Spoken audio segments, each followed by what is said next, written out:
Working closely with other people for 8 hours a day, 5 days a week, can be immensely rewarding.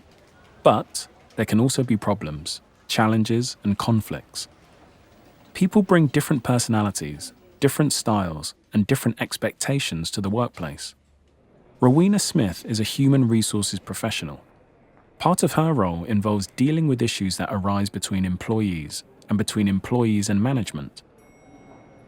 Some of the things that cause conflict in a workplace could be poor performance, could be poor communication between people, or just different working styles.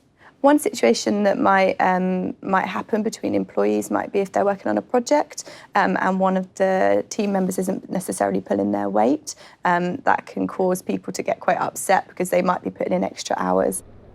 Lavina has had the experience of working with a negative colleague. A while ago, I worked on a very small team and we had to finish a really big project within a year. Unfortunately, there was just one individual who was particularly negative and would say things like, "Oh, we'll never make this deadline. This can't be done. It's impossible." My own motivation and morale got affected.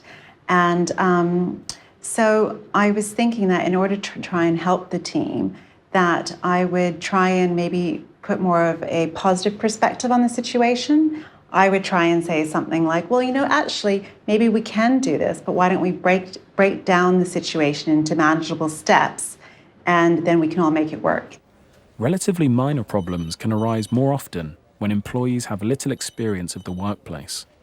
When employees are quite new to a workplace, often they have to learn what that looks like, kind of how to balance work life and personal life, but also learning business etiquette. So what's okay to do, what's not okay to do, the demands of what a professional life looks like. James has encountered difficulties like these. When people are talking quite loudly in an open plan environment, that can be quite frustrating.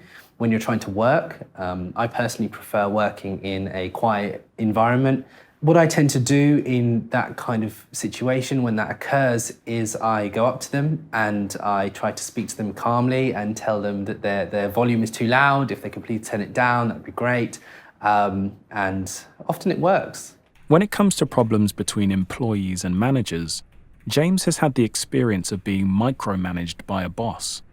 She looked over my shoulder, she checked every email that I sent, and she didn't only do this with me, she did it with other members of the team.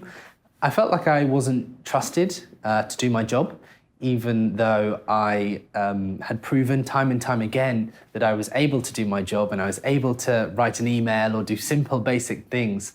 So it did affect my morale. I think there's a fine line between being guided by someone and having someone look over your shoulder and micromanage you.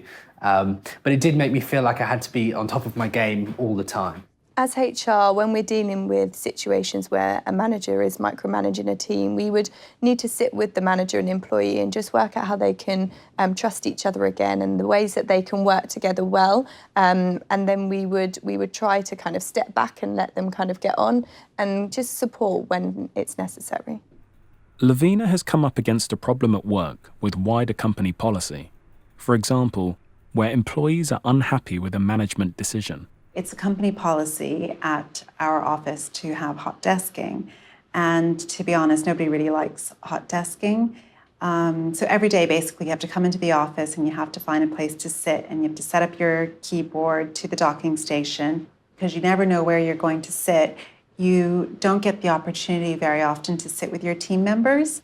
I think this is actually something that really affects people because you don't feel as connected or close to your team. Lavina's team raised the issue with management, and there are now designated team areas in the office.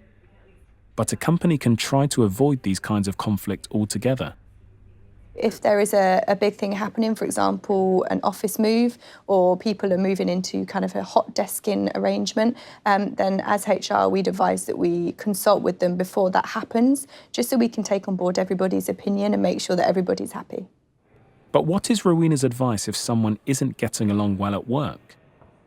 When conflict does arise in a workplace, if it's not dealt with quickly, it can escalate and actually become a bigger issue. If an employee is having some issues, then I'd advise that they speak to their line manager or they can come to HR. We're very happy to have those conversations.